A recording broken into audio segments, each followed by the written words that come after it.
countdown. This is the countdown. This is the countdown. This is the countdown. Counting down. 1 whole minute. Counting down. 1 whole minute. 1 whole minute until the stream starts. 1 whole minute until I hold my thoughts. Countdown. This is the countdown. Countdown. This is the countdown. This is the countdown. This is the time. Countdown. It's almost here. Look, everybody, it's almost done. 3, 2, 1. Welcome, everybody. Hope you're having a happy Saturday morning. I'm Ren, and I'm here with these amazing creatives for our Ask a Pro panel. If you would like to join in on the conversation or ask a question as we go through, we are all hanging out on Discord. You can drop something in the YouTube channel too, but the Invictus community is simply amazing. So you should come hang out with us on the Discord. And with that, I would love to introduce everybody on our lovely panel here this morning. First, we've got Pacific Obadiah. Pacific makes podcasts. Hello. How many podcasts do you make now? Oh, that's a loaded question. It's like a couple dozen, I think. Yes, you said on Reddit that you've made over a dozen. So that's the number I'll go with. Yeah, that feels right. Yeah. You started in more traditional weekly newspapers and literature and art magazines, and then you moved to radio, where you started producing for Midnight Disease Productions. And since 2016, you've worked on podcasts, and since 2019, you've worked at Bloody Disgusting, where you are now the head of podcast programming for them, which is absolutely amazing. Yeah, that is a better description than I would have given it myself. Great job. Yeah, no, it's been a fun ride. Awesome. Well, I'm very, very excited to pick your brain about podcasting. I know a lot of people in our audience and your fans are also really interested in learning more about horror podcasting. So excited to get to that. Next up, we have Lisa. Lisa is a Swiss-Canadian composer, sound artist, songwriter, researcher, recordist, and mixer. I mean, Lisa, you do it all, literally. I try. Your CV is completely stacked with diplomas and residencies and awards from around the world. And it's hard to really capture the breadth of your work. And so to give our audience just a taste of what you do. Oh, and it didn't even mention that you're a student now currently as well. But 3 of your most recent works were a contribution to a 27-hour live streamed speaking clock in Berlin, an original score for a feature documentary, and mounting a large multi-channel installation in an old mill ruin. So that's truly... I say yes to a lot of things and then try to figure it out along the way. Yeah, for sure. Is the truth underneath that? Yeah, 100%. That old mill ruin, what was the installation?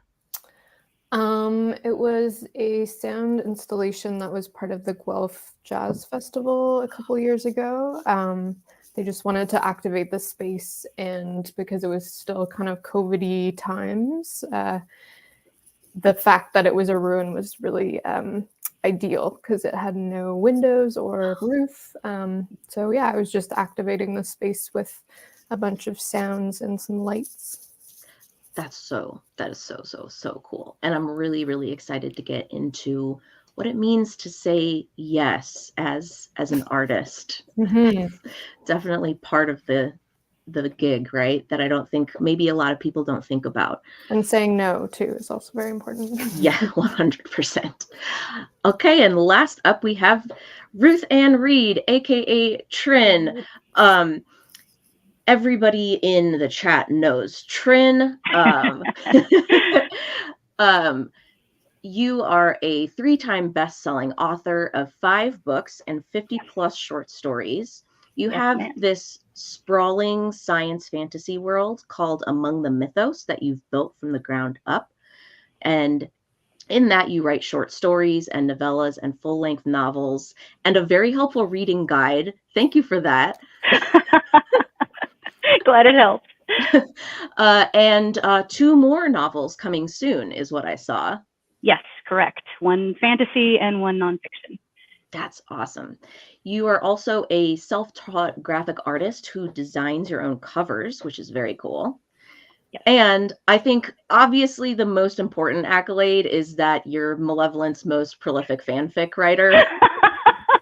I don't know if I'm the most prolific, but No, I'm a little... I think I think it's Liz. I think Liz crunched the numbers and you are like a full 4% of all existing Malevolent fan fiction. Okay, that's funny.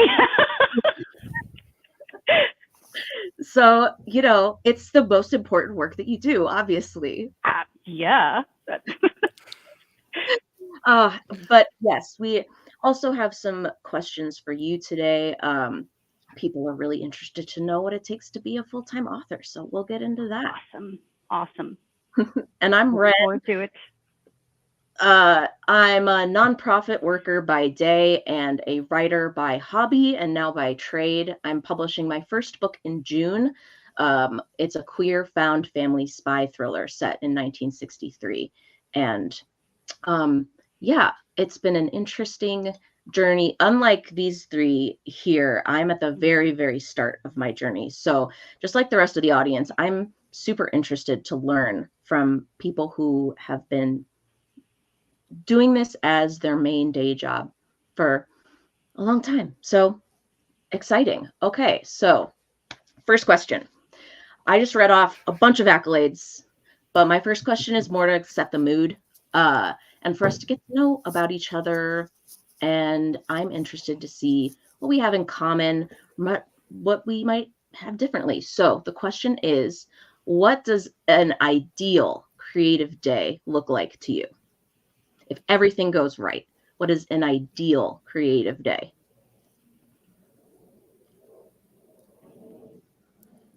Well, I'll go first. It doesn't matter.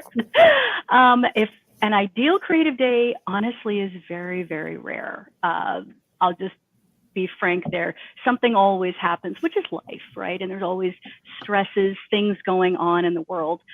But for me, I would say an ideal creative day is one in which I slept well the night before, in which there aren't any appointments or anything that require going out, you know, peopling, that sort of thing that would use up some personal energy.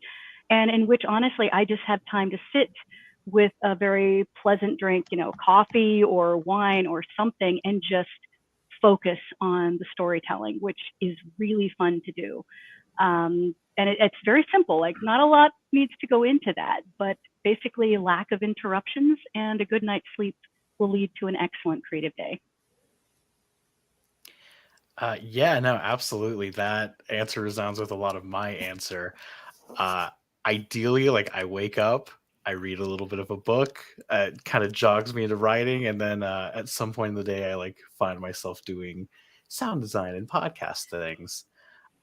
Usually what ends up happening is I answer emails for like 12 hours, as is the life of a producer. But on days where I don't do that, I can turn everything off. I can jump right into like the fun creative work.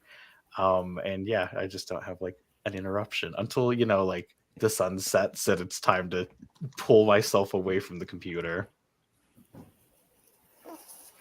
Yeah, I mean, I slept 11 hours last night, I think. So I'm a big, yeah, I really needed it. So definitely a rest advocate over here, and agree with what all that's been said. I think for me, sometimes a good creative day can also involve interacting with other friends and making things together, which is very stimulating and lovely. And I'm a big advocate of walks as well to break up. I do have to do a lot of solo work, but I find that if I'm ever feeling stuck, a walk can do wonders. just to get, I don't know, in your body and off the computer. So a nice walk in a beautiful place, I'll throw that into the mix as well. Yeah. When, Lisa, do you find yourself working collaboratively often? It all depends.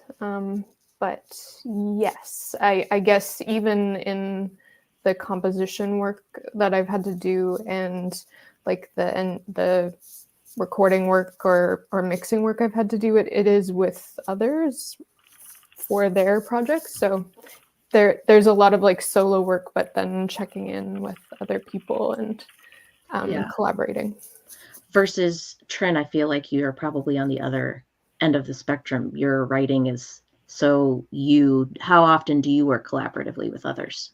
With the fandom all the time. Well, yes. With Crava, Insomnia, and all these different people. But on my own, I mean, I love to write in groups when it happens. But schedules are crazy and we move a lot. So it's usually in-person writing doesn't happen for me with my original stuff. So it's just me, but I honestly love doing it with people. I love brainstorming. I love tossing ideas back and forth and verbalizing, like, does this actually make sense? That's it. It really lights you on fire. You know, Lisa, you are 100% correct. It's a great way to create. And Pacific, as a producer, that's super, super collaborative and project managery. Yeah, absolutely. I spend most of my day talking to people, which is why the ideal creative day is perhaps being alone for a couple of hours. In my general day-to-day, as soon as I like wake up and sit down, it is meetings and emails and check-ins with writers, sound designers, artists, kind of going down through like the whole list. When I'm producing, I unlike the two other panelists here, I have to hand off a lot of the work that I'd probably like to do myself, if I'm honest. And I end up delegating a lot of that. So when I do sit down to create, it is kind of if I've like stolen something away to work on in my own time. Yeah, for sure. That actually leads really well into my next question, which is, now that we've talked about the ideal day, I think we all admit those are fewer and further between than we would like them to be. We should talk about the reality now. And I want to talk about your last week.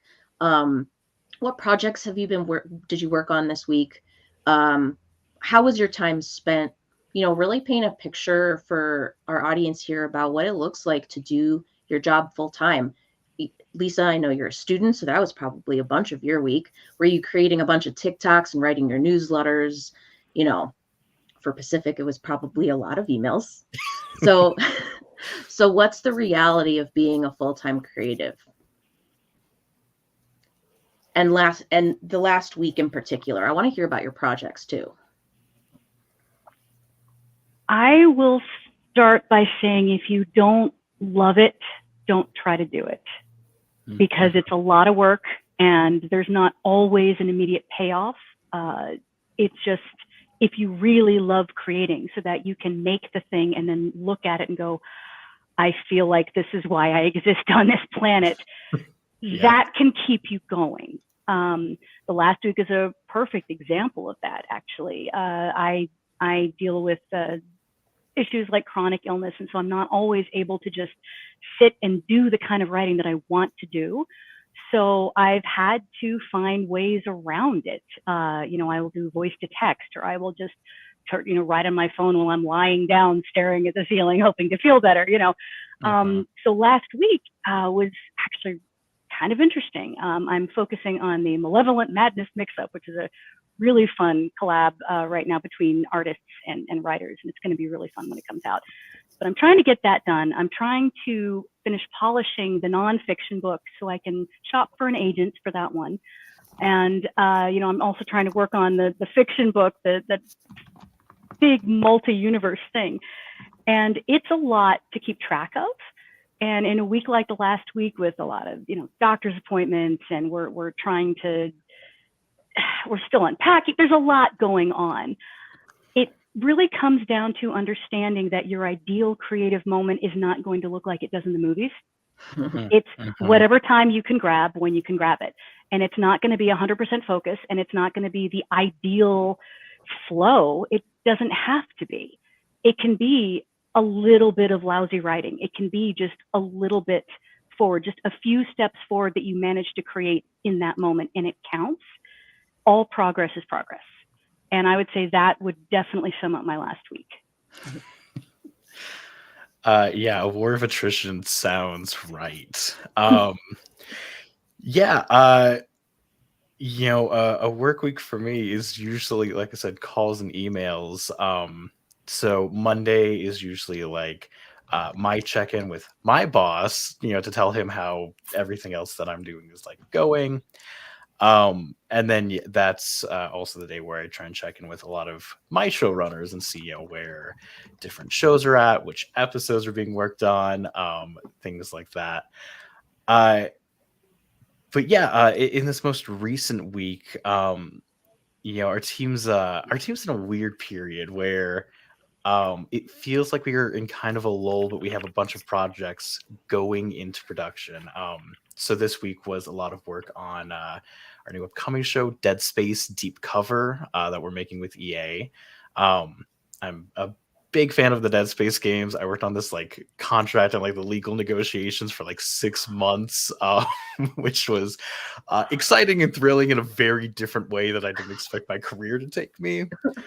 So now that like that's all done, this week was a lot of like sitting down, working with my showrunners to like make a cast, send out casting emails, of which I think I got like 100 of them in my email, just right now sitting unread.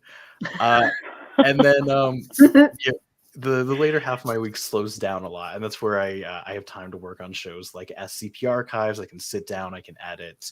I have a problem that I'm hoping Lisa can help me solve later, which is I say yes to everything. So in addition to a lot of this admin work, Thursdays and Fridays I usually reserve for editing SCP. I work on Creepy, our horror anthology podcast with John Grills. And I don't know. I edit a couple of talk shows. I take random emails. I put out a lot of fires as they arise. Everything from like this person's missing a form to delays in production here and there. Something's late, something's early. All those little fun incidents that can happen in a week. So chaos, I suppose, in a word. Ooh, I'm trying to think of what my last week was. Just to clarify, the student, I am a student right now.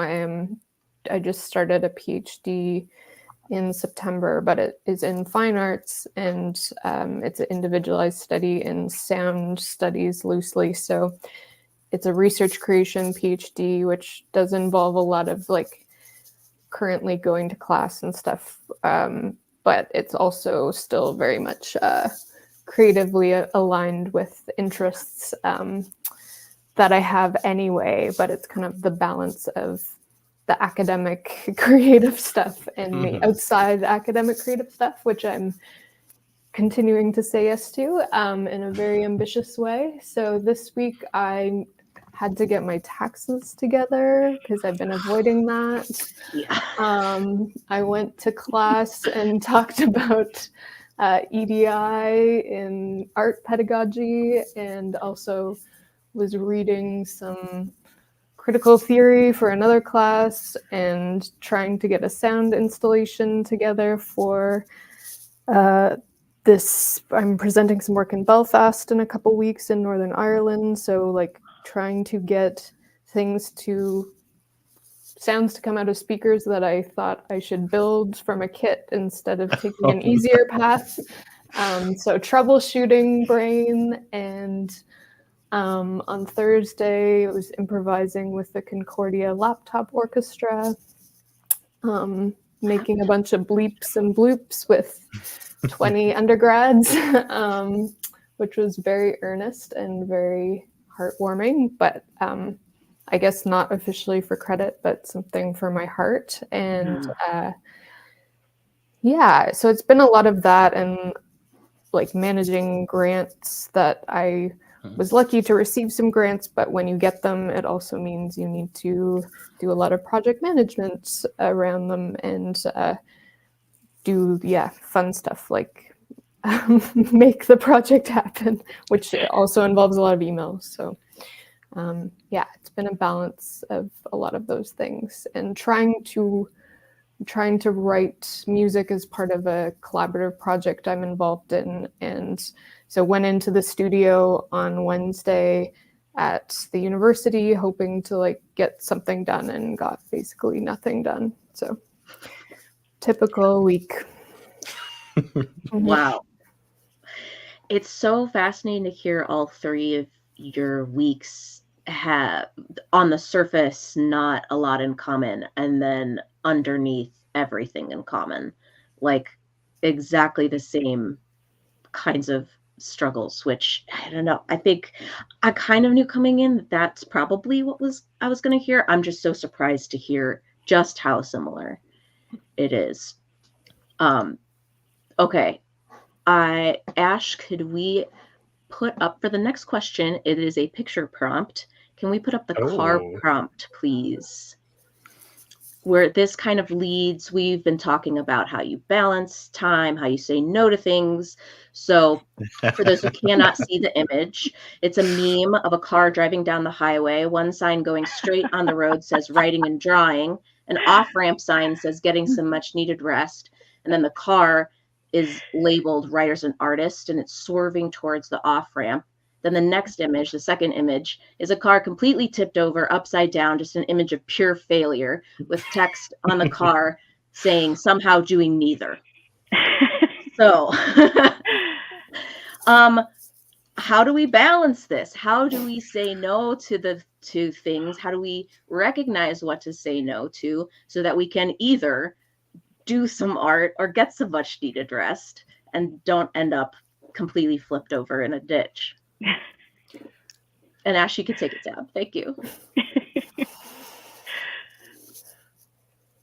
I'm going to use the Malevolent fandom as an example. The tarot card magazine is being worked on right now, which looks fantastic, but I'd already agreed to the Malevolent Mix-Up Madness, and I knew I couldn't do both. The only way I knew I couldn't do both was because I have said yes to a lot of things, and I've learned what I can and cannot do. And part of that is learning what my bad days look like. It's sure. We always like to see, especially we writers are very guilty of this. I'm going to have a 1,200 word day every day, all this month. Like, slow down, Turbo. Sure. I think that as long as it comes down to your yes takes in what your bad days look like. Like, how much can I get done when I'm not well, when, there are meetings happening, when there's family drama, when something happened at work, when something, on the bad day, how much can I get done? And if you know what that level is, then you actually know what your yes can be, because you can always try to surpass it. But that level of when everything is going crazy, what can I actually do? That needs to be your yes, if that makes sense. Totally. Yeah. I've never heard that put so succinctly, and I'm realizing where I've gone so wrong with my life.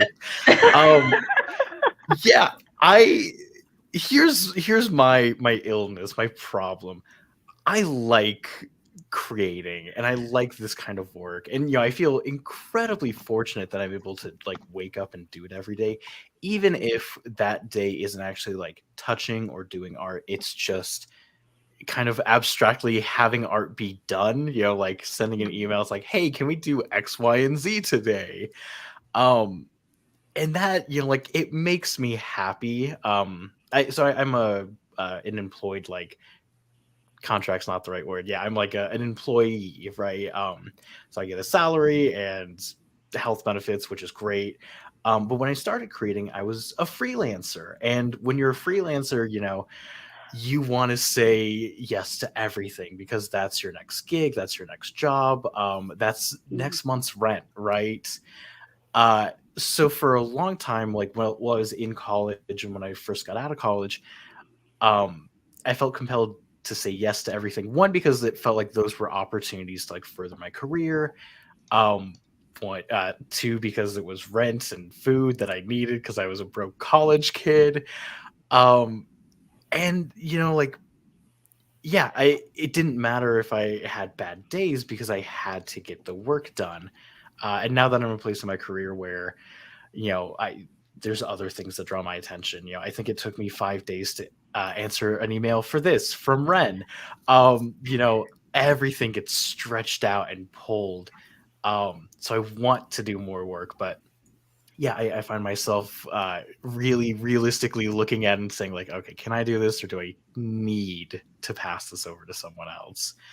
But if I had it my way, I would just stay up until midnight every night, working and creating and suffering through tiredness and exhaustion. Which is, to be clear, not a good way to create. No one should do that. Like, you should create from a place where you are full and energetic and rested. Yeah, don't make me put the image up on the screen again. So now I clock out at 6 o'clock because I have a 9 to 5 and I play video games and I read and I recharge, right? But God, the thrill of working until 2 a.m. Ooh, I love it. Yeah, people are very much vibing with what you're saying, Pacific, in the chat, that sort of like saying yes means money, and we live in a society. And so then you start saying no to things that maybe you would enjoy more. Like Lisa saying she did it for her heart. And how important is that if you want to maintain creative stuff, but then also money? I think there's a wonderful quote. Sorry, Lisa.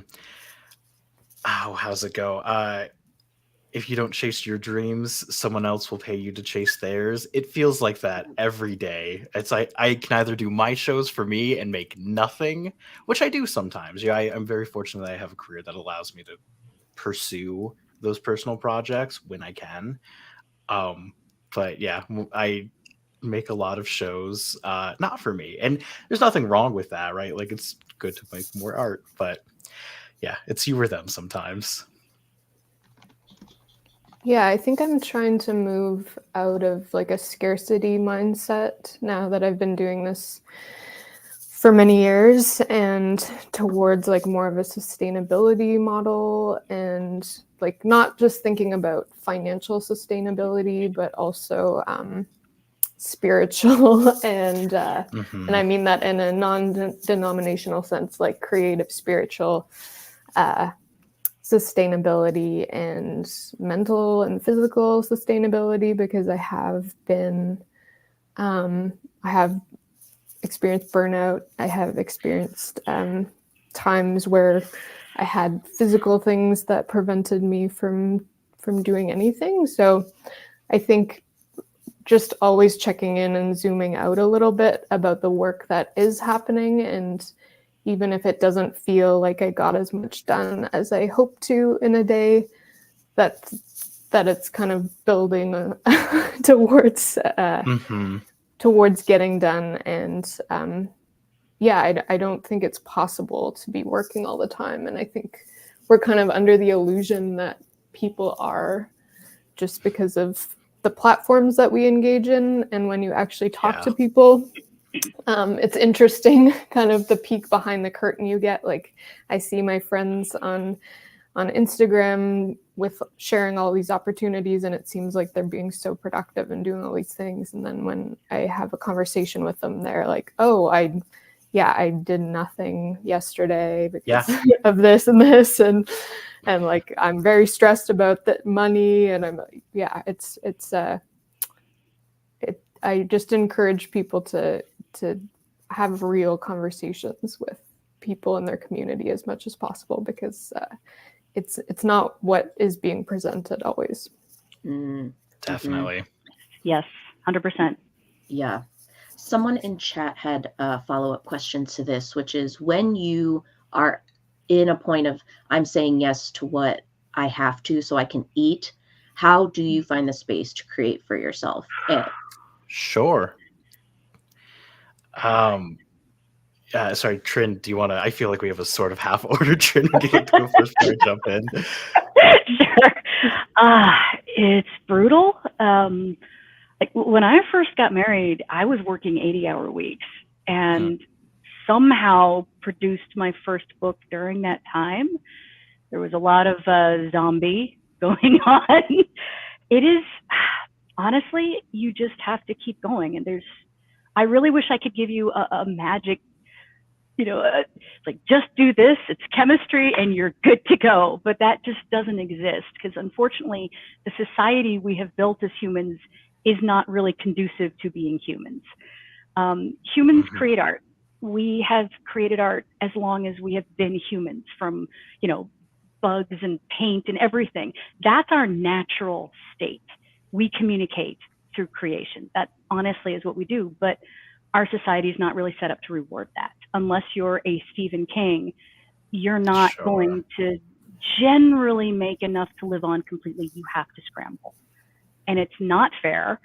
And I wish there were a solution, but unfortunately, I don't know of one. What I do know is that it does come back down to all progress is progress.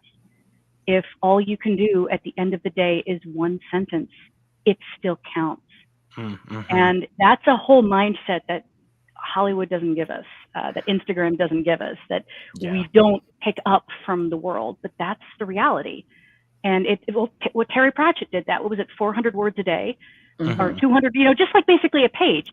And he knew he could do that no matter what his bad day was.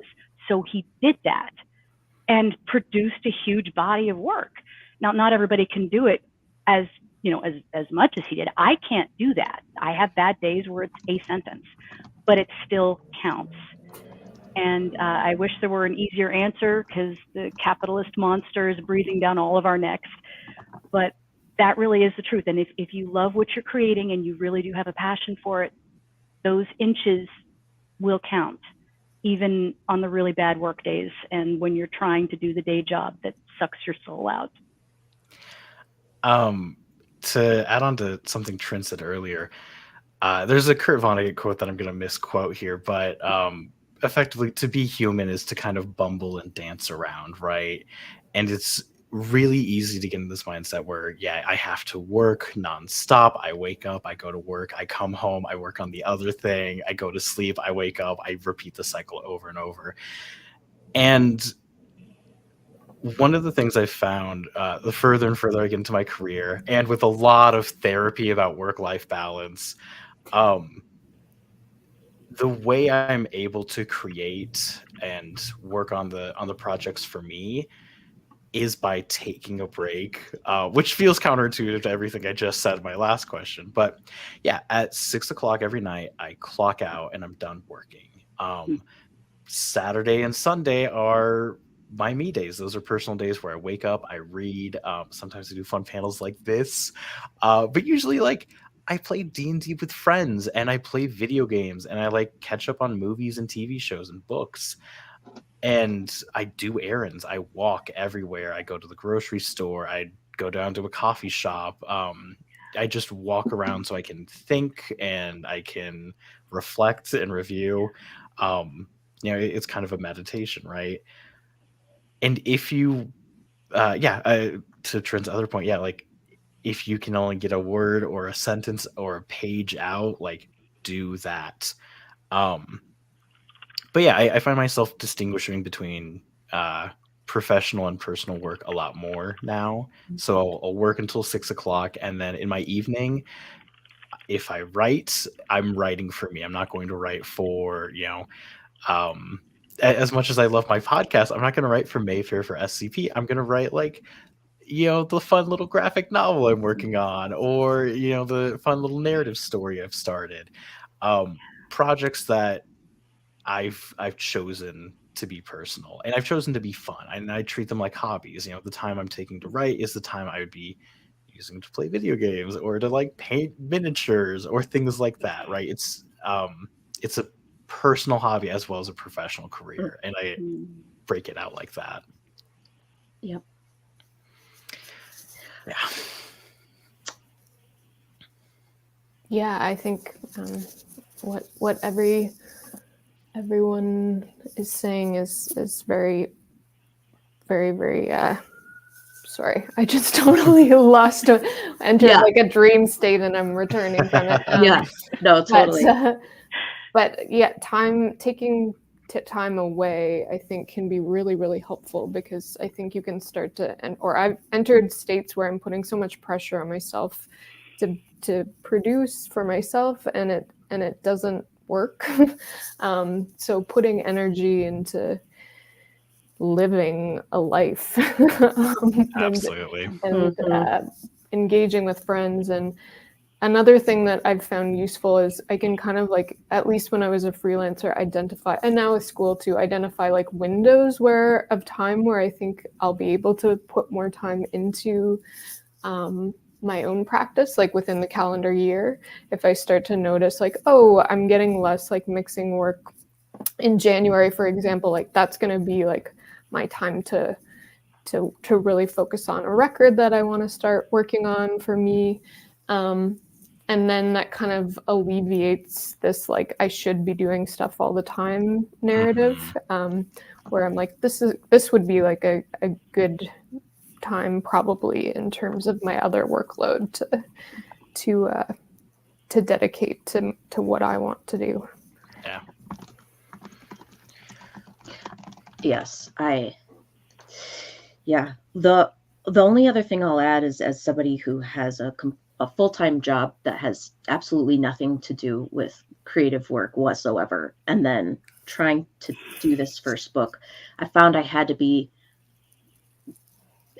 ruthless in saying no to social stuff for a while, especially at the end, where I was like, okay, I know it's just going to take some focus and this isn't going to be forever, and like just get it done. But then also using my community as accountability, doing study halls with people after work when I, all I wanted to do was sit on the couch, and instead I'm like on Zoom with my friend, sharing my screen so that if I navigated away from the Google Doc, they would go on mic and yell at me.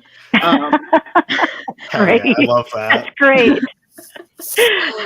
And just like being really honest about like, I know I'm not going to want to do this, and my friends love me, and they're going to drag me kicking and screaming to the Starbucks. And so like really relying on your people. Especially if it's like a project with a set end, like a book, and then you can just be like, okay, help me out here, guys. Yeah, that ruthlessness, that I think is one of the hardest lessons I had to learn as a creative, was that often you have to choose between good things. It's not cut out the bad habits and then you have all the time in the world to create. It's that sometimes like I have two equally good things. I have to choose to not do this other good thing in order to put in some time. Definitely. Yeah. I think all the time about a story Lin-Manuel Miranda says. He's on the train going from one borough to another for a birthday party, and it's like a 45-minute to an hour-long train ride just to get there.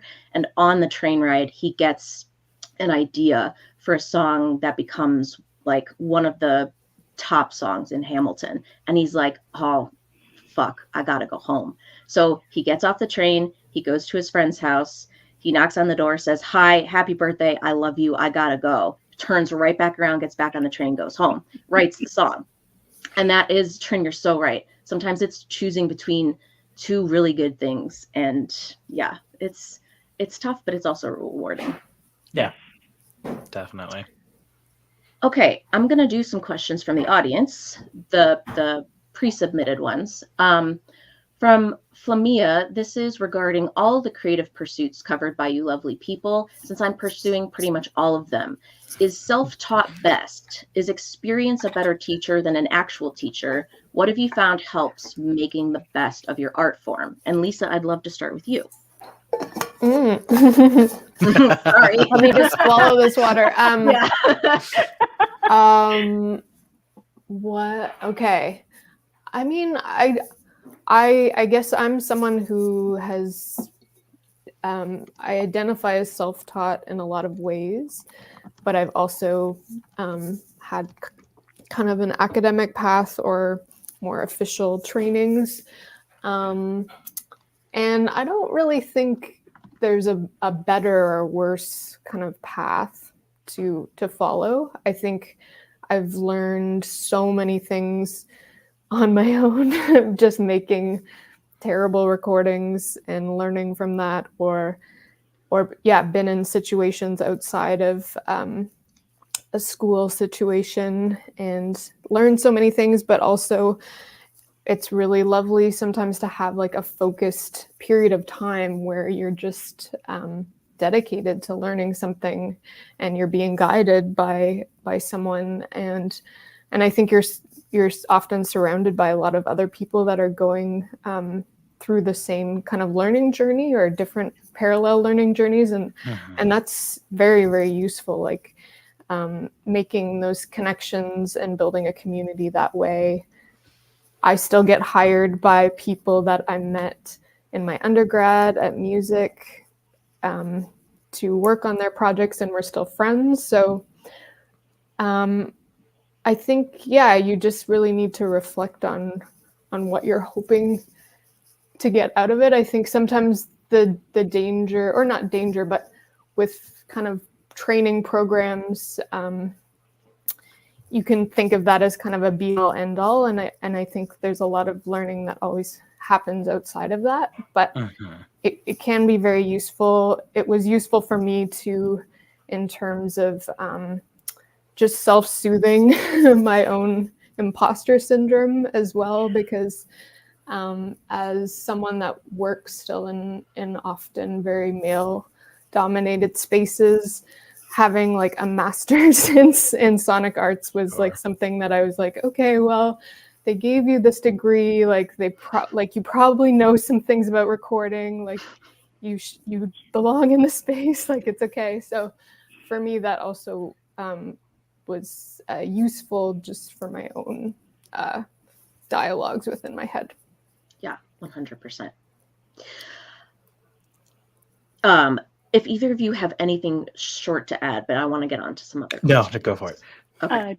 I'd say mindset is the important thing, because as you study, whether you're doing it self-taught or in some kind of university situation, it's just a matter of taking in, understanding none of these rules are set in stone. That's they so are true. ways that have worked for other people, which is great. Exactly.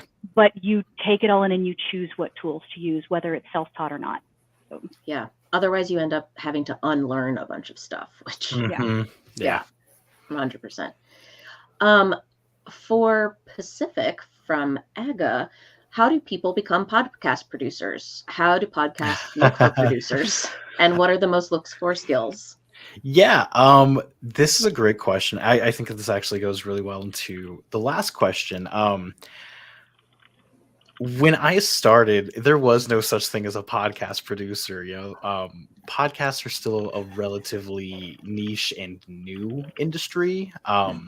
So yeah, when I was in college, there wasn't a fiction category, right? Like all of us fiction podcasters were in arts, and it wasn't until 4 years into my career that like Spotify got into podcasts, and podcasts were on Spotify. They bought a bunch of studios. So your path will be a lot different from mine, in that there are now actually like opportunities and studios that you can like reach out to. But yeah, a lot of when I was coming up, it was a mix of like being self-taught, working with members of my community to kind of like learn and formulate this role. But really, the ultimate truth is, everyone really wants to write and voice act and create. And if you're the kind of sick, twisted individual that I am, and you like spreadsheets and calendars and Google invites that are endless, you're going to be a great podcast producer. And even if you don't like those things, you can learn to love them. but yeah, I think really what it takes is having an idea that excites you, and then going out and seeing it made. And yeah, whether that is with whether that's on your own, I do recommend that a lot of podcasters kind of like just try it. Like if you have a script, if you have a couple of friends who can voice act for you or like sit down and make a podcast with you, just try making a podcast, because on the fly you're going to learn like all of the little issues that come up. You're going to figure out timetables for scheduling and editing and all those terrifying things. But yeah, it's a lot of organization, a lot of time, and it's just a lot of thinking and problem solving, right? And also knowing people, right? Having a network of people that you can call on to like help and place little things. Yeah, 100%. For Tren from Scotty, what does it feel like when you recognize that you have a story you would like to tell? It's thrilling. It really, it's that love that I was telling you about before. If you want to see the story written, that's your sign you should probably do it. And when you realize you have a story idea that works, it's like, I mean, it's almost like an adrenaline surge. You're just like, oh yeah. And your heart just absolutely fountains. And then you sit there and think about it for, 28 hours. It's a really good feeling. Sometimes it can be scary. Don't get me wrong. The book after the current fantasy one that I'm working on is one that I actually came up with more than 10 years ago. And I love it to death. But at the time I knew I wasn't ready to do it. I didn't have the ability yet. Now I do, but it can be very scary at that point in time.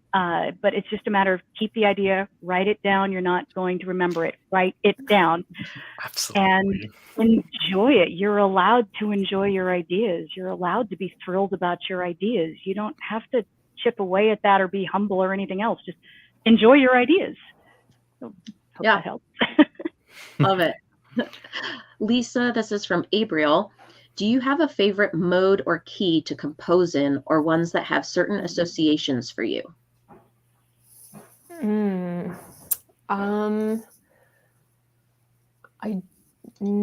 I don't. I don't think so, at least not consciously. I will say, like, I'm definitely somebody that doesn't think often in key signatures unless I have to. I'm kind of more of a sonic texture kind of person, at least at the beginning of a process. So Pacific is nodding because he understands what you mean, but I was going to nod even though I have no idea what you mean. Can you talk a little bit about like sonic texture versus maybe somebody who would think more in keys or modes, or I don't even know what these words mean.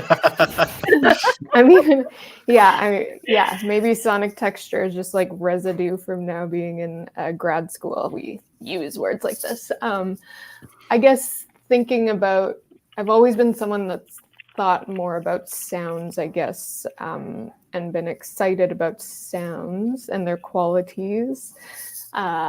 And the textures within them more than like think. I know some musicians think about keys, and not to say that melodies don't come into my head, but it's less of like a conscious key orientation for me. So interesting. So do you hear like snippets or whole things, or like during the creation process, or like what Tren was just saying, like when she has an idea, like what does it look like when you get that idea? I mean, that's kind of the magical part of the process, and it involves a lot of untangling and working. I usually have a series of fairly embarrassing voice memos or demo recordings where it's interesting. You can kind of hear myself like trying to find the thing, like something came from somewhere and I'm trying to translate it into what I want, but it's not always an immediate process. Like sometimes it does take years to like actually figure out and untangle what what it is. That's so fascinating. I wish I could experience what that feels like, as somebody who's never ever worked in music. Yeah, I mean, I feel like it's probably similar to finding the right words to express something. It's just a different medium, or But. Yeah. Mermo has a question for everybody. As indie creators, how do you handle marketing yourself and the work you do?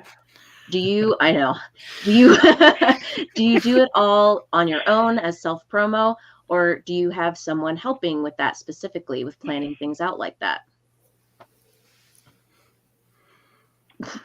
I am not the best marketer, but I will say this. You need to be flexible, because what works changes every freaking year. It constantly changes. The technology changes, the apps change, how you get your keywords out changes. So whatever method you use, don't put all of your eggs in the basket, and understand that if it stops working, it's okay. It's not that your stuff is bad. It's that the algorithm changed and you have to adapt.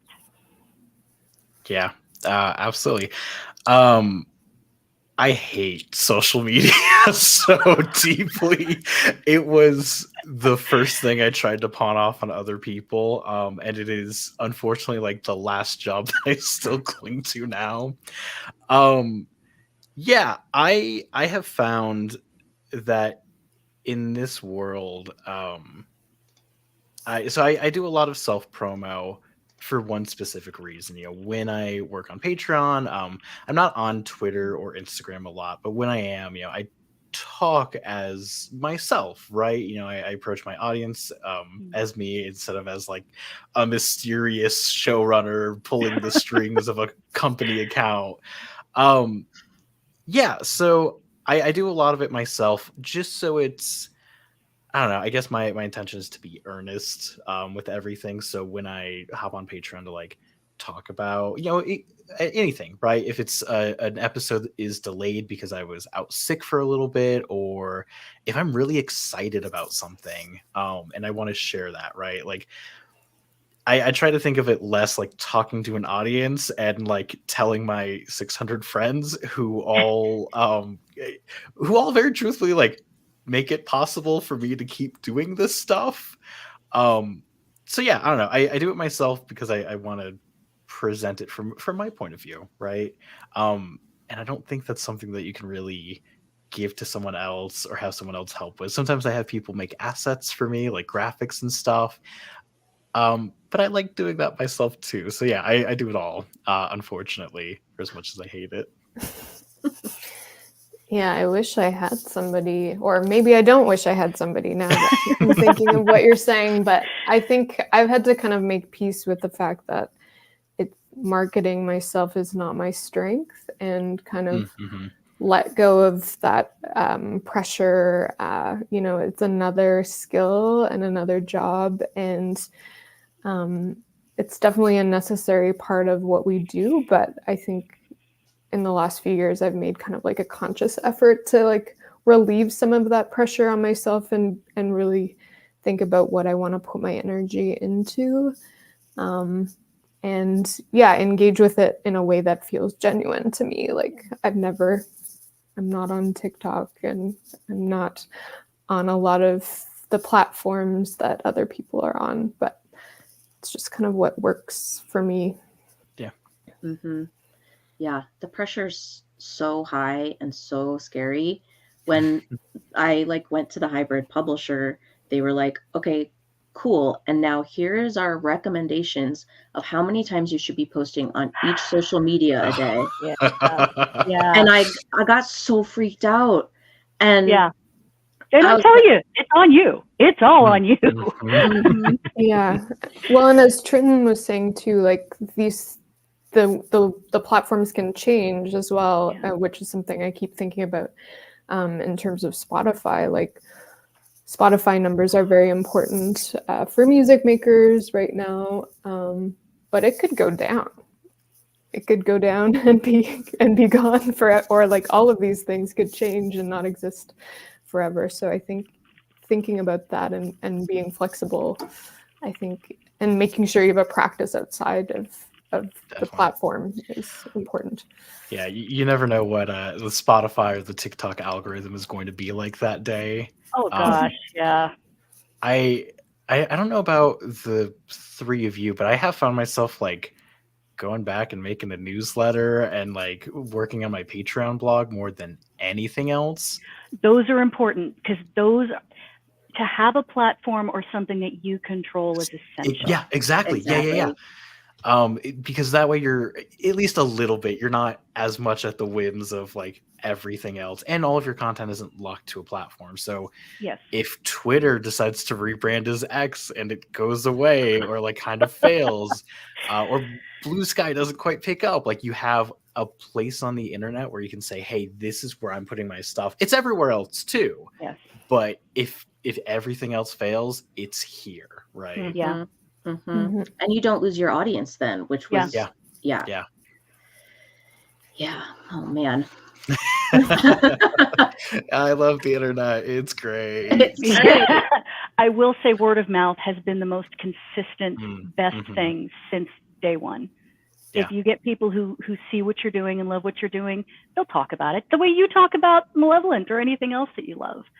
So just keep making what you love, and other humans will love it too, and that will give you some inertia. That is like the key piece of advice to take from this. Make the thing that you love and people will find it. And your first fans are going to be the fans that love it more than anything else, and they're going to be the folks that do a lot of that marketing for you. This happens a ton in podcasting. You get like 1 5-star review, and then like I'll find that fan like on like Reddit or like TikTok just like talking about our shows. And it's like that person is my marketing campaign. They're doing it all for me. Pacific, this is for you from Joel, longtime SBC Archives fan here. How did you, when you were first starting out, handle audio quality? Did you know anything about how those kinds of things worked, or did you find external help? Going back to that question Lisa took earlier, I was self-taught in a lot of ways. I went to college for an English and a theater degree, which has been like very helpful in my career. But I started editing on like my college campuses. I was in the journalism office, so like I would just use the computers there to edit my show. So yeah, I learned like Adobe Audition kind of myself. Adobe's pretty intuitive, so I had like an okay time with that. But yeah, a lot of things like audio quality and volume and mixing are things that I didn't really learn about or have a grasp on until like 4 or 5 years into making podcasting. I honestly still don't really have a grasp on them. I'm a little better now at just kind of knowing if something sounds right. If it's like technically doing what I need it to do. But yeah, you can do a lot of research and spend a lot of time learning about luffs and true peaks, words that I kind of know of but don't know the meaning of. But you have ears, right? You've been watching movies and listening to podcasts, and you have, as Ira Glass would say, like really great taste, right? So use that taste and be honest and be earnest with yourself and listen back to the things that you created. And, you can hear it, and you can hear if it's a little rough, if it needs some more polish. And it's okay. It's okay if you can get it to a certain point and you don't know what to do with it next. That's when you find someone else. You get feedback from your community, you bounce it off other people, you get their input. But yeah, trust your gut, trust your instincts. You know what sounds good. You've been consuming media your entire life, right? Yeah. If I can add something quickly as well, as I have this SM7B behind me, I think that just if you can take the time to do a test before an interview or before the session, and just really try to be mindful and intentional of things sounding good already in the recording. It will save you a lot of time down the road, and that's a lesson that kind of took me a long time to learn. Like, if it sounds good, it's good. But Definitely. Yeah. I've had to perform a lot of miracles after the fact, and they are possible. There are a lot of tools out there now to make them possible, but it's a lot easier to mix something if it's already sounding good.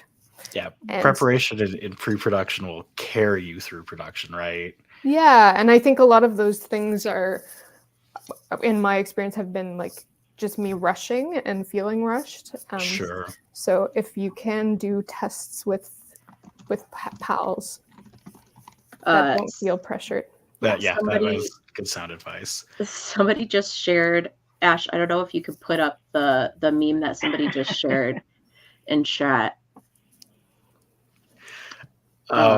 This is 1,000% correct. The more time I spend in pre-production, well, we're waiting for this image. The more time I spend in pre-production, the less problems I have later on, right? You cannot fix everything in post. You can get things kind of halfway there, but that is kind of the extent of it. Yeah, it's so true. Yo, go ahead.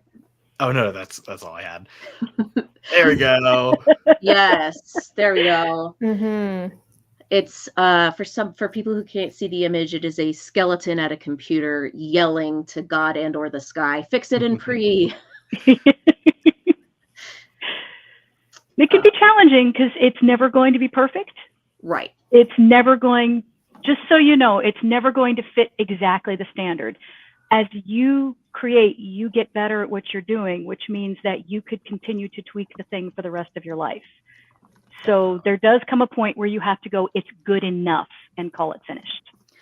That actually leads me directly into my next question, which is another picture prompt. Ash, I just put it in the chat. I love these. These are great. And the question is about first drafts. So you get to the end of that first draft, like, what do you do then? How do you deal with, all of that?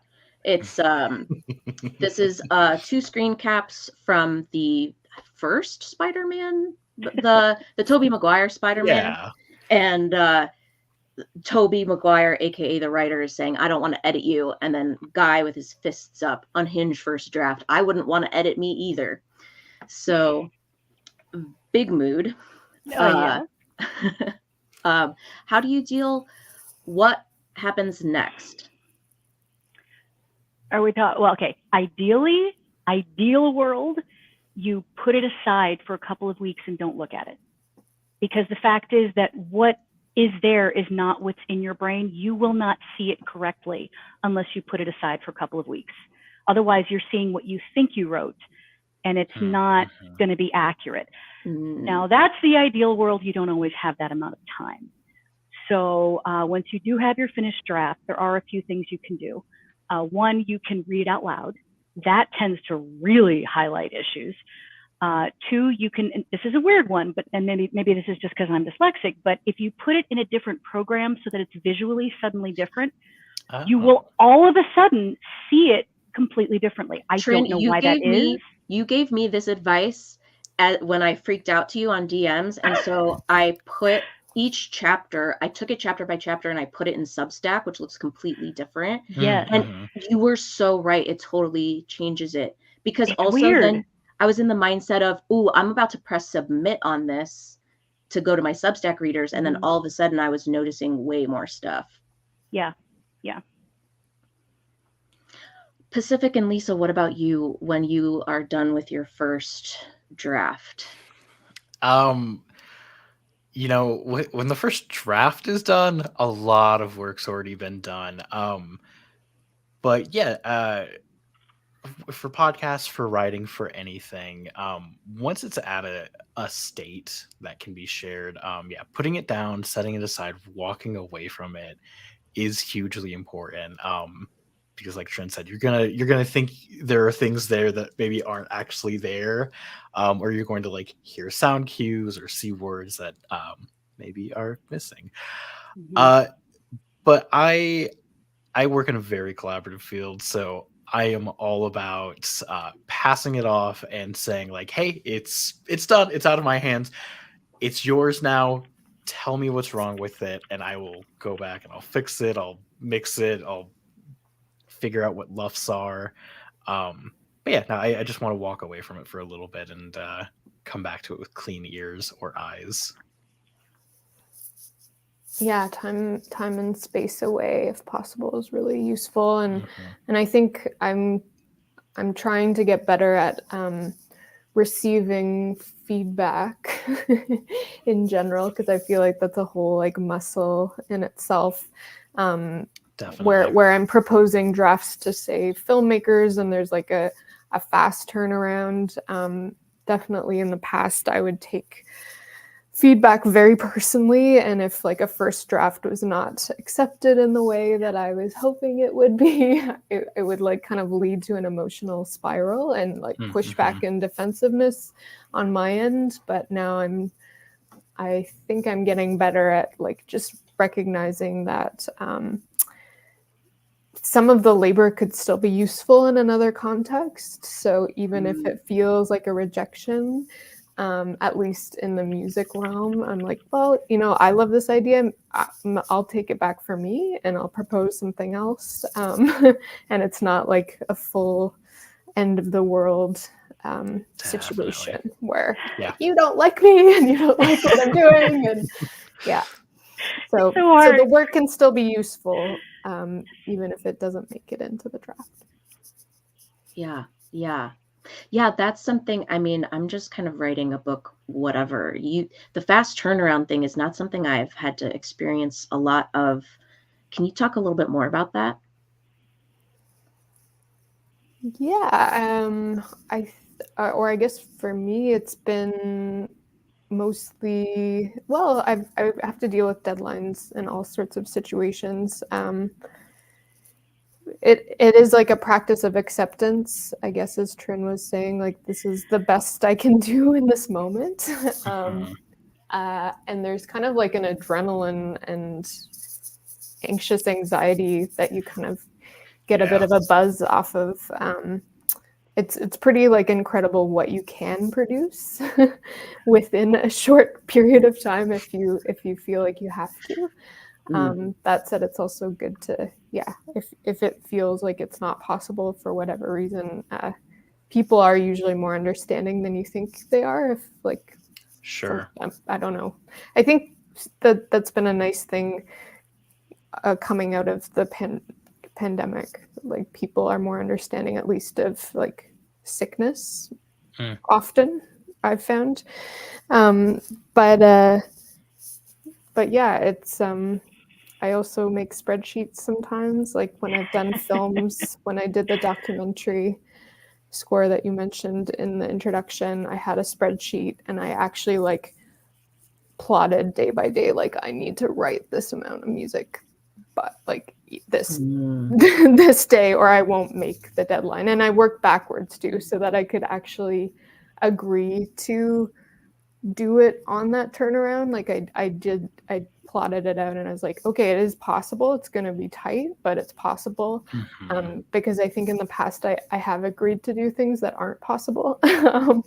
So yeah, just having that check-in and be like, it is possible on this time frame. It will be tight, but I just have to be very, very organized and very focused. Okay, for our last question, it's going to be a big one, a meaty one. We've got a picture that I'm going to keep up on screen a little bit longer so we can really kind of dig into it, because I know a lot of people watching maybe have a lot of unfinished projects. Their creative pursuits as like, a hobby that they're very passionate about. But like, I think for a lot of people, the big barrier is, how do you finish the thing?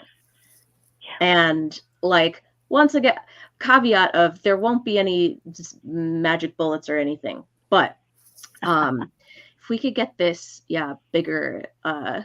So this is it says how to finish, and there's all of these different methods on how to finish something. And I'd like you to just take a moment with this and think about which one of these is really calling to you right now, which ones you struggled with. So I'll read it out loud for everybody. So here's some of the methods. Set the bar lower. Simplify your task. Take twice as long. Neglect the unimportant. I like that one. Of just the lawn, because anyway, kill until, get rid of secret rules, have twice as much fun, and trade perfect for done, which I've also heard a lot of, don't let the perfect be the enemy of the good. Mm-hmm. So which ones of these are resonating with you right now? Which one do you use all the time? For me, it was set the bar lower.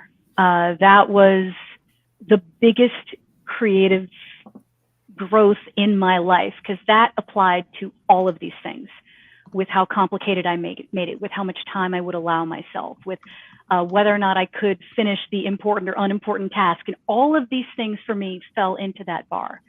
And it was learning to set the bar lower, which really just means having some mercy for yourself. Mm-hmm. And that transformed my creative life. I was a geyser creative. I was the goosh, lots of stuff, and then nothing. I would go back and forth like that, which is not very helpful.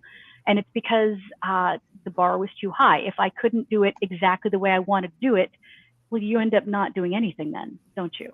Mm. And that's no good.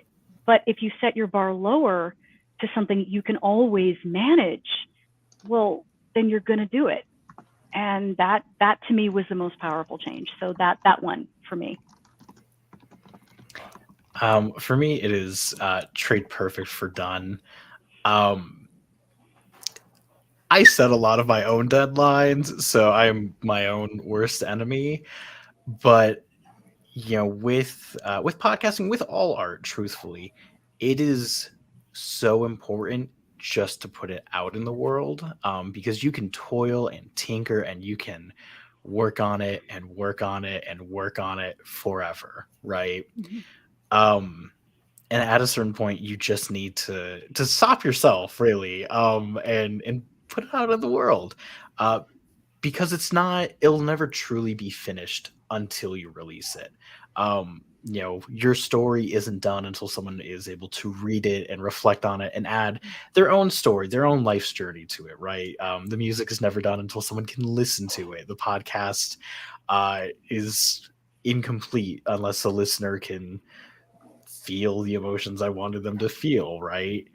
And yeah, there are things that I have to sacrifice sometimes. There's really cool sound effects and ideas that I have that maybe I don't have the technical prowess to make, or maybe I just don't have the time to sit down and create if they're so dense, right? And it could be perfect or it could be done. It can't be both. So yeah, I don't know, release your thing into the world, and it'll make you better too, right? As soon as you release it, as soon as it's out there and you can kind of see it living and breathing on its own, you're going to get a lot of information on how people approach it and receive it. That's going to help the next podcast, the next song, the next story, right? And it's going to help you as an artist grow. Yeah, I mean, I think just recognizing that the word perfect is subjective too. Like, something can be perfect for me at this moment, and be terrible for somebody else, or or vice versa. So it's like there's a fluidity there, and I think in the realm of what Pacific was saying, recognizing that what I was offering, at least in my recordings and my records, was kind of the best, a sound document of the best I could do at that moment. Yeah. And that will change and improve. And it's been kind of nice to look back on older records and hear baby Lisa, 20-year-old Lisa, and what they were interested in and what she was up to.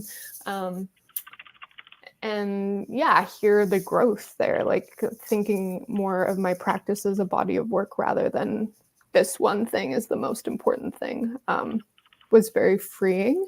And I think in the back of my head too, also feeling like I could do it again, like I could re-record this album, which I've never done. If I was so upset with the way that it turned out, I could do it again theoretically and put a new and improved to me version out there. But yeah. I really like what you said about it being a body of work, right? Because it's milestones that you're passing, right? And it's a really long journey. And until you die, like you're probably not actually going to reach the finish line, right? It all adds and builds. And I have had no greater joy in this world than like looking back at things that like 18-year-old Pacific did and made. And it's like, oh, you don't know about loves? Come on, kid. Yeah, it's exciting to see yourself grow. And you know, when it comes to perfect, like you should never be measuring yourself against, you know, other creators, other podcasts, other performances. You always want to measure against yourself, right? So the art that I made today is better than the art that I made yesterday, a month ago, a year ago, 10 years ago, right? I'm constantly growing and changing and getting better. Yes. Yes, 100%. 100%. That is wisdom right there. You can't compare yourself to anybody else. They all have a different life. We all have a different path. You're on a completely different road. So there's no race because you have different goals. There is no comparing to anyone but yourself. Yes. But then also being kind to your past self. Like Yes. we Very important. Yes. There is no cringe. You did what you could at the time with what you had. How is that in any way bad? It's not.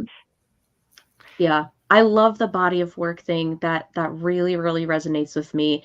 A lot of the way I've gotten over my fear of putting out this first book is by going through my bookshelves and looking at all of the first books I have from authors who then got way better in their work, and being like, someday they're going to look at my body of work and say, oh yeah, this was their first book. Like, yeah, you know, they got better, but look, you could see the seeds there of what that became later. Yeah. And you know, great.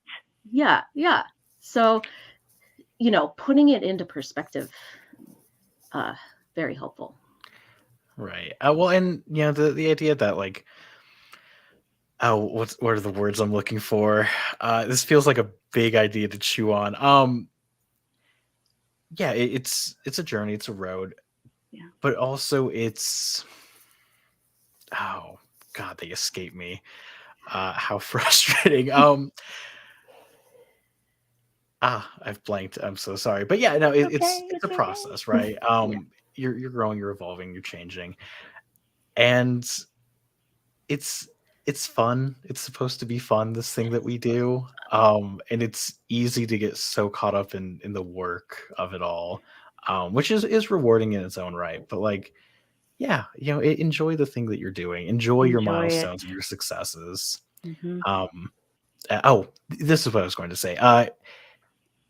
When you release something into the world too, I think it's important to know, you know, it's out of your hands, right? You give it to the world. They're going to touch it and rip it and pull it apart, and that's okay. There's two important things that I keep in mind anytime I release a project or something. Because even if I think it's perfect, even if I think this is the best I've ever been, and it is, right? A story for everyone is a story for no one, right? Yes. The story that you made is for you, and it's for the reader that picks it up and resonates with them. And you know, don't try to please everyone. You're not going to please everyone. So you might as well focus on like having fun, enjoying the time, writing the story that you want to read, and yeah, being happy with the thing that you made, right? Yes. Absolutely. If you love it, you're good. Other people will love it too. Not everyone will, because we don't have the same taste. Not everybody likes garlic. Not everybody likes broccoli. Not everybody likes, you know, cilantro. That doesn't make these things bad. Mm-hmm. And the more authentic you are, the more authentic your audience will be, because you will find your people and your people will find you. And so Yes. the more authentic you can be putting yourself out there, you'll draw in the people that are supposed to be finding your work. Definitely. Yeah. Yeah. Please. Oh, I was just gonna say, piggybacking off what you were saying, something that I'm working on in therapy is changing my language to like, I chose to do this, rather than, because I can get into kind of a Yes. spiral of like, Good. I have to do this and I have to do this, and especially with this Belfast trip coming up, like I have to do all this stuff, and it's like having that check-in and being like, you chose this because you like it, so like Yes. using that reframing has been really, really helpful for me recently. Yes. Yes. Yeah. Maybe that's the real advice we can offer everyone is like, go to therapy. Yes. 100%. Yes. It's great. 100%. It's great. This panel No. ran an hour and 20 minutes too long. It should have I think like my final thought, right, is, this is the Ask a Pro panel. And we are all pros, but this also is not the end of any of our journeys, right? Like, this is hopefully very early in my career. I'm young. I'd like to live a little longer. But yeah, the place where I'm at is not where Tren is. It's not where Lisa are. And vice versa, right? Like, I have so much ahead of me. The thing I'm making now is probably going to be terrible in 10 years. And it's exciting to see how like that will change, how I will change. You're growing constantly every day. Isn't that cool? And you're going to get to look back and see that it's actually not terrible. There are things that you might improve. Yes. But you're going to be able to look at it and go, oh man, there's some really good stuff in here. Yeah. Well, and Tren, I don't know if you feel this way, but like earlier you mentioned like you had an idea and you came back to it later because you're like, this is fun, but I'm not ready for it yet. Yeah. And that is perhaps the most rewarding thing. Like when you have an idea and it's like, I'm gonna sit on this a little bit. I'm gonna grow. I'm going to learn. And when I'm ready, I'm gonna come back and I'm gonna tackle it in a way that like I couldn't then. Yeah. There's something so rich about that, right? Yes. And also you don't have to worry about when will I be, like, you can actually try it more than once. There is no like, you tried it, now the ticket's taken away. You can never write this story again. Like if you try it, it didn't work, it's okay. You can try again later. There's no end date to this stuff. And to a point Lisa had earlier too, right? Like when you make something and like maybe a client rejects it or like it doesn't make it to the ends, like you still had a really cool idea, and taking that and using it for something else, like, gosh, I don't know. I feel perhaps a little too precious about my ideas, but it's always exciting to kind of like take the puzzle piece and go like, okay, does it fit here? No, maybe not. Okay, what about over here? Right? Yep. Yeah. 100%. I had a question that we didn't have time to go into, maybe next year, which is talking about two different kinds of works in long-term storage and works haunting me from under the floorboards. Sure. Yeah, next time for sure. Yeah. But for now, unfortunately, we've come to the end of this panel, and I wanted to leave plenty of time to go around for everybody to shout out where to find you, how to join these people's wonderful audiences and sign up for all their newsletters and et cetera, et cetera. So Lisa, let's start with you. Well,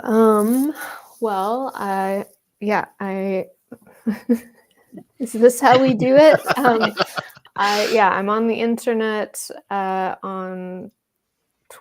it's not called Twitter anymore, and I barely tweet. Mostly Instagram is what I use, and I'm also on Spotify and all the other streamers as Alcon. And I did just start a Substack that I haven't written anything on yet, but I guess look out for that. I'm around. Awesome. Pacific? I also have a Substack that I don't write on very often. I posted about this panel. It was like the first thing I've posted since October. I signed up for it and I got the email and I was like, yay! God, I'm glad. I'm on social media at Pacific Obadiah. I have a weird hippie name, so super easy to find. I do a lot of work with Bloody Disgusting. You can follow Bloody Disgusting anywhere the internet is. But yeah, a lot of my shows have channels. SCP has a bunch. But yeah, follow me. I talk about all of my projects all the time. PacificObadiah.substack.com is a great place to go. Or patreon.com/SCP_POD. I post a lot of public and free content. Like I said, I kind of use my Patreon as a blog. So yeah, come check that out. I share a lot of art. I talk about like how I make podcasts and the behind the scenes of it all. And sometimes I take like walks and I take photos of usually telephone poles. So if that's the kind of thing that you want in your life, come join me. It's great. Love it. Tren. So most of my stuff is at ruthannereid.com. I try to keep everything centered there as best I can. Though the fan stuff is on AO3. That's just, where that is. I have a presence on a lot of social media, but mostly it's just, I do daily pep talk videos for creative. So that's mostly what gets posted in those places. I'm around. That's the best way to do it. I do have a neglected newsletter, but if you sign up, you get a free vampire novella. So there's that. Nice. Everybody go get your free vampire novella. Yeah. And I'm Ren. I'm at Mythoscopes everywhere. I started this coming out of the pandemic and like Twitter was already dead. So I'm basically, there's an S on the end of Mythoscopes. And I also have a Substack, which is where if you sign up for emails with my Substack, that is where you will know when my book gets published. So yeah. Heck yeah. So exciting. And thank you so much to Ash, who didn't know I was going to be doing these picture prompts this morning and really on the fly. So thank you, Ash, and thank you for everything you do. Oh, and I'm supposed to shout out games.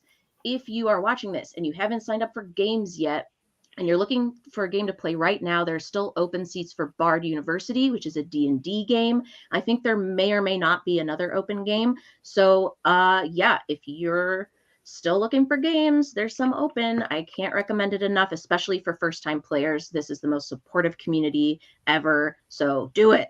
9 p.m. Lakeside Days. 9 p.m. Lakeside Days needs more players, or they might need to pull the game. So go sign up for it.